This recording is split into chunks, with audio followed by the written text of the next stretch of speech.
দেখো বন্ধুরা, আজকে আমি ড্রাই ফ্রুট লাড্ডু বানিয়ে নিলাম। প্রথমে আমন্ড, আখরোট আর বিভিন্ন রকম সিড শুকনো কড়াইতে ভেজে নিলাম। হালকা করে একটু ভেজে নেবো।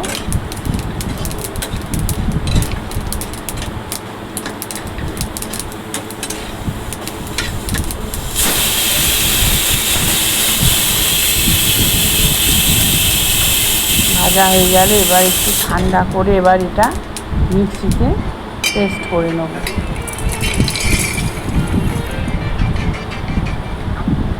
মিক্সিতে পেস্ট করে নিলাম। এবার খেজুর নিলাম, খেজুরটা ছাড়িয়ে এটাও মিক্সিতে পেস্ট করে রাখলাম। এবারে কড়াইতে 1 চামচ গাওয়া ঘি দিলাম। যে ড্রাই ফ্রুটগুলো মিক্সিতে পেস্ট করেছিলাম ওগুলো এই ঘিতে ভেজে নেব। হালকা আঁচে একটু ভেজে নেব ভালো করে। এটা খুব হেলদি খাবার, খাওয়াও খুব ভালো। এটা একটা কি দুটো খেলে সারাদিনে খুব এনার্জি পাওয়া যায়।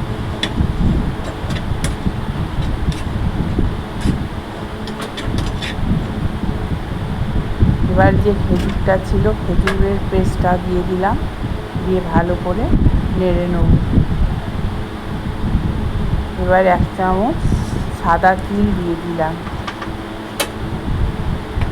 দিয়ে ভালো করে এবার নাড়াচাড়া করে নেব।